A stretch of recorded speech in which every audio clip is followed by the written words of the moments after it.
I just want to quickly show what you get inside the box. So we got the RZR bracket with the comm.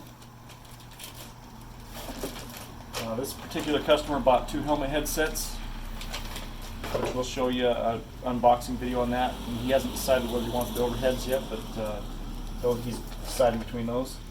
He's got his 2 9-foot cords for the front, 2 12-foot cords for the back. We'll show you how those install for the headsets. He's got his coax cable. And then he bought the universal mount with the T-bolt clamp, and we'll show you how that installs with the antenna. And he bought the dual band antenna.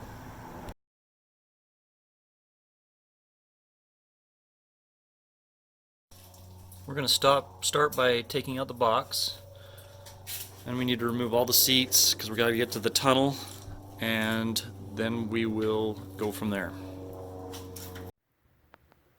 So this particular model has the ride command, you can see right here, and it's got a little USB for programming and stuff. That will have to be relocated. So this is probably one of the most difficult part of the whole installs, is getting this little bolt out. I'm reaching underneath there with a T40 Torx. You can get that out of your glove compartment, but it's easier if you've got just a little wrench to do it. And I'll show you what that looks like as soon as I get it pulled out. So on the bottom of your box, you've got a little light right here. That's got to pop out. That's where your box can come out. And it just kind of got this little pinch squeeze thing that pops it out, just like that. It's loose. And I've pulled the bolt out. It's on top, the T40. And then your box will slide right out. But I've got to deal with that. I got to deal with that USB right now. So here's the ride command. It's got a little grommet, and you just got to kind of work that whole grommet out with the USB to get it out. Just like that. And then your box is free. So here's the box removed.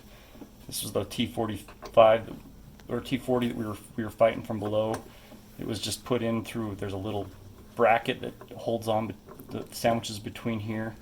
We're going to do the same thing when we install the comm. We provide this, you'll have that bracket on top, and then this will just go through there from above and then tighten it back down. And then this is for your little blue light. Where your little blue light was in here, it now goes into here. So there's the bracket from behind that holds the T40 bolt. You can see it goes down through, and that's what holds the box on. And here's your little blue light.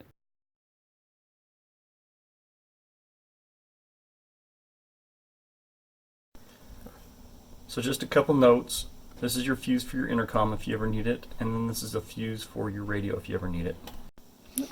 So I'm just gonna put all the wires through here and just kind of let them fall down. And this just slides inside here. And then that little bracket from below, which I'll show you here in just a second, and we'll fit the T45 from above, or T40 from above. And then I'll just screw that back down. I'm just tightening it up right now. And it came from above, but now it's there. You can see that it's in there. So on this model, they've changed the direction of the bracket so it actually covers up the light hole. So I'm just going to end up zip tying it to the side here so the light points down. Now that we've got the comm installed, we just got to put the power wires to the front terminal block. So I just found the grommet right here, and I'm just going to slide them through there and pull them out the other side. So I brought it out the front. I'm going to wire it to the terminal block, the power to the ACC so it comes on with the key, and the black to the ground. You can also, if you want it to come on without the key, you can put it on the constant hot, and then the ground. Or we've given you enough to go all the way back to the battery, but the front terminal block on the RZR is the easiest way. Okay, I just got my 3/8 socket. I'm just pulling these off so I can put on my terminals. You can see that the terminal we have are actually for batteries, so it's a little thicker. So I'm actually going to put it on the bottom so these two press up against it to keep it charged, or keep it powered. So this, again, these terminals are really big for actually batteries. I'm just going to sandwich it between these two terminals and put it back on. So it makes a good connection. With the excess cable, I just zip tied it up underneath there so it doesn't show on the outside.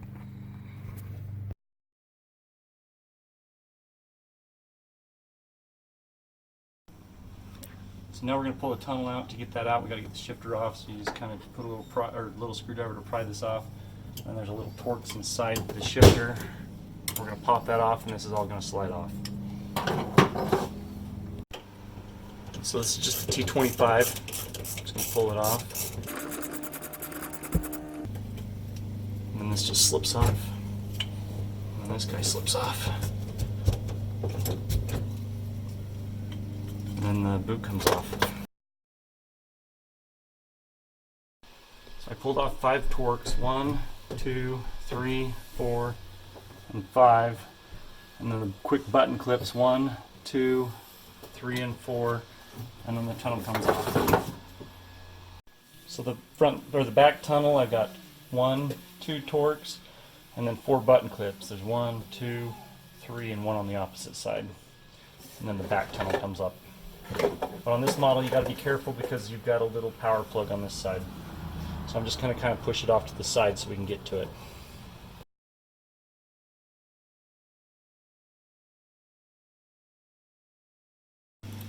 Now I'm going to run the coax through the firewall, through that same grommet to the front there, and we'll just drop it down through the tunnel and then run it towards the back.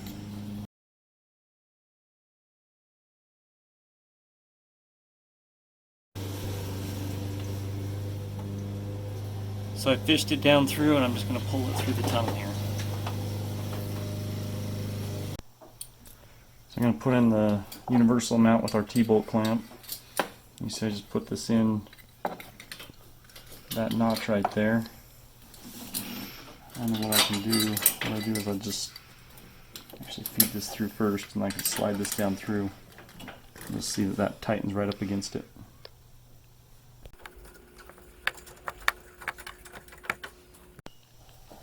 And the coax just comes through here, and you want to tighten that down with the crescent wrench.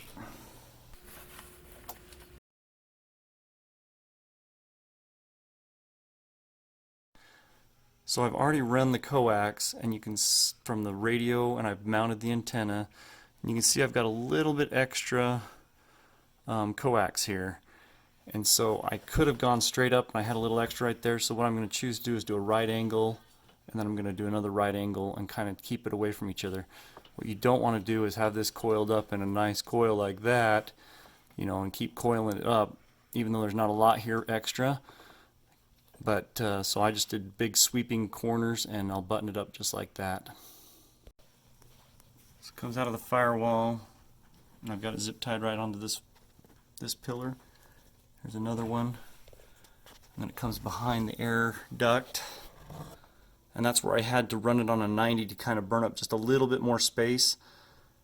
And then I've tied it off to that gusset, and then if you can see back behind there, it comes right around here.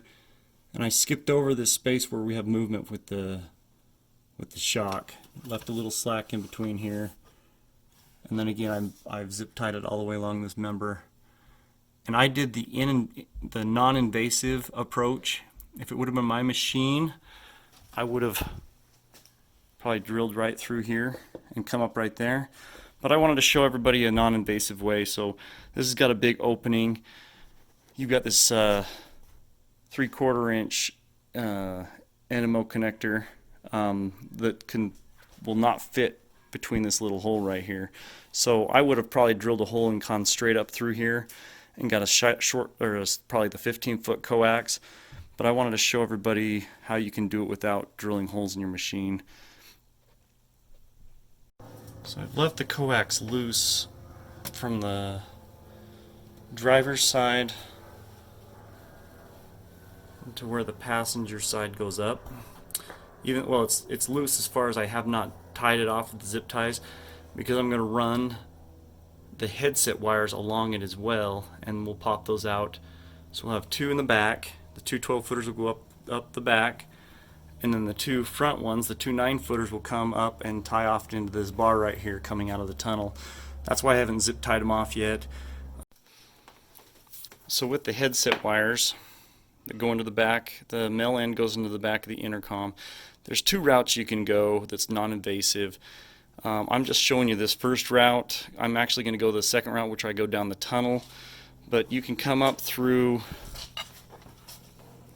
this little hole right here and then run all along the A pillar, run towards the back of the B pillar, and then just have your wire hang down and connect into it.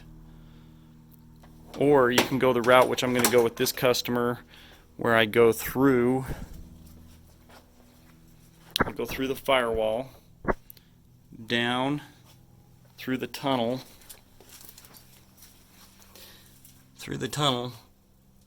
and I'll run along the tunnel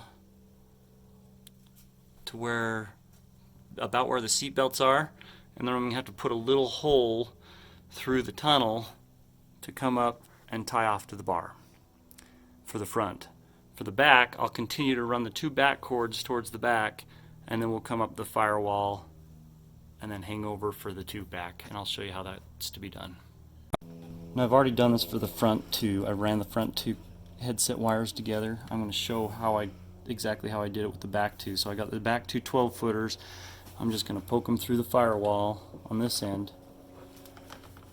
and then I'm going to plug them into the back of the comm, and then I'm going to pull them back tight. So I'm just going to plug this in, and make sure when you plug them in, they're plugged in tight. If you're getting a little fuzzy sound or something on your headsets, this is one of the first things to check, is make sure that these 4 headset wires, or however many headsets you've got, that are plugged in tight in the back of the comm in HS1 through 4. Yeah.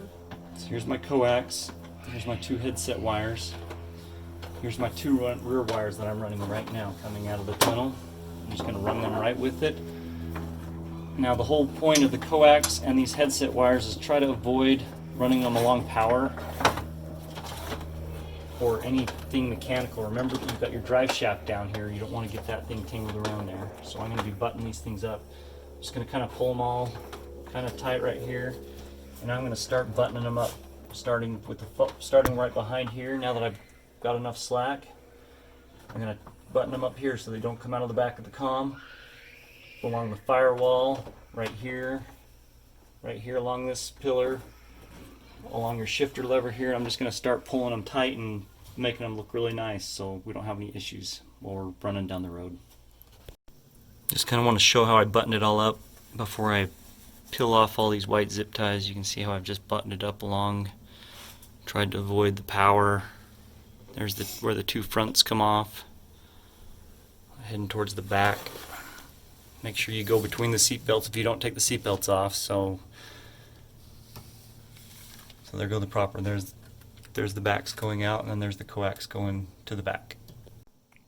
Just one more tip about the razor: make sure the wires are off to the left-hand side, because you got this little part of your cup holder. There's a little molded plastic thing right there, and when that comes down, it was fighting me before. So make sure it's on the left-hand side, and it'll come down properly, just like that.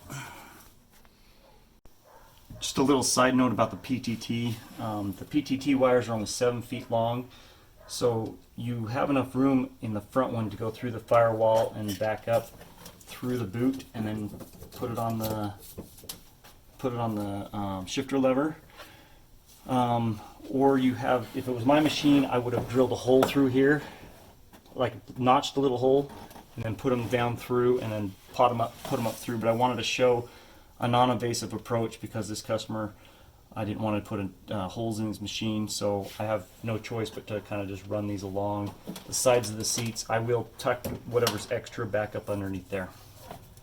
I just wanted to give you that option, that you can come up through the firewall with the front one, but the back one you would come through the tunnel, and you'd probably run it along with these wires and put a little hole through your console and put it up for the people in the back seat.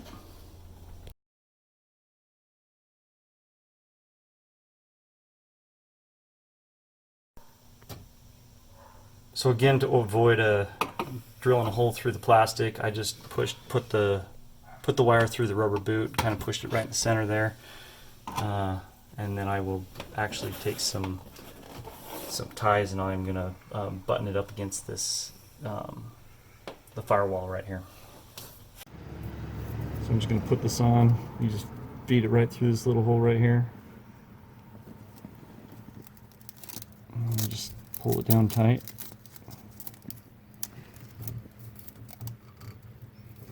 And then I can just put this, you can see that I can put it where I want it. And if I don't like it where it's wanted, see, I got it coming up. I'm going to actually come on this side.